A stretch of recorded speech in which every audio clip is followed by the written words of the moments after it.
பாலக்கோடு ஒன்றியத்திற்கு உட்பட்ட வனப்பகுதிகளில் மக்கள் பயன்பாட்டிற்கு ஏற்ற வகையில் சாலைகள் அமைக்கப்படும் என வனத்துறை அமைச்சர் சட்டப்பேரவையில் தெரிவித்தார்.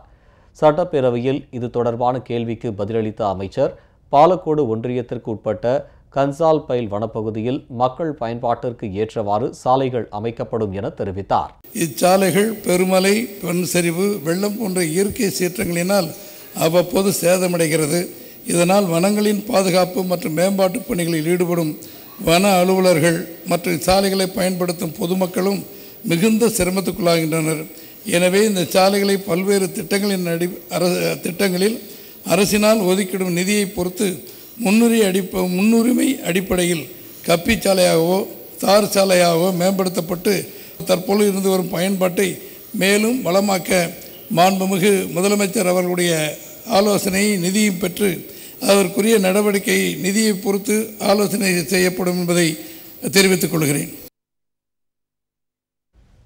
மற்றொரு கேள்விக்கு பதிலளித்த சட்டத்துறை அமைச்சர் திரு சி.வி. சண்முகம், கடந்த 6 ஆண்டுகளில் நீதித்துறைக்காக 659 கோடி ரூபாய் ஒதுக்கீடு செய்யப்பட்டுள்ளதாக தெரிவித்தார்.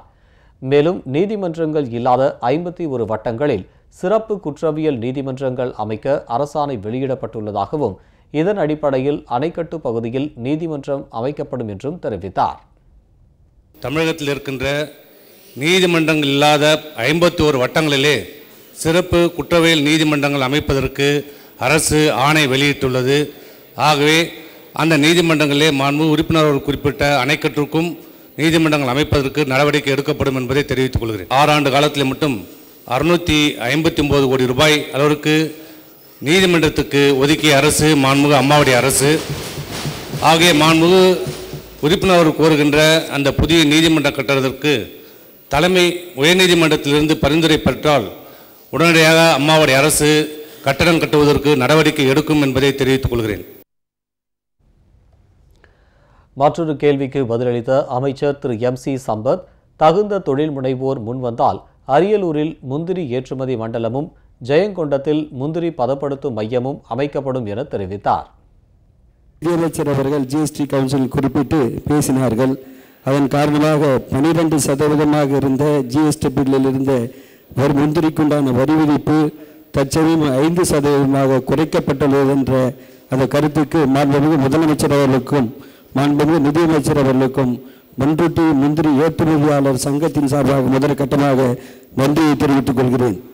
ஜெயங்கொண்டம் தொகுதியில் முந்திரி பதப்படுத்தும் தொழிற்சாலை அமைக்க திட்டம் டிட்கோ நிறுவனத்துடன் இணைந்து தகுந்த தொழில் முனைவோர்கள் தேவையான நிதி முதலீடுகளுடன் செயற்குறிப்புகளுடன் ஜெயங்கொண்டம் தொகுதியில் முந்திரி பதப்படுத்தும் தொழிற்சாலை அமைப்பதற்கு முன்வந்தால் டிட்கோ திட்ட சாத்தியக்கூறுகளை ஆராய்ந்து உடனடியாக தொடங்குவதற்குண்டான நடவடிக்கை மேற்கொள்ளப்படும். முந்திரி வேளாண்மை ஏற்றுமதி மண்டலத்தை அமைக்க இந்திய அரசின் agriculture processing export development authority Tamil Nadu அரசின் வேளாண் துறை இடையே நடைபெற்ற ஒப்பந்தத்தில் 12/4/2005 அன்று ஏற்பட்ட புரிந்துணர்வு ஒப்பந்தத்தில் கையெழுத்தாகியுள்ளது.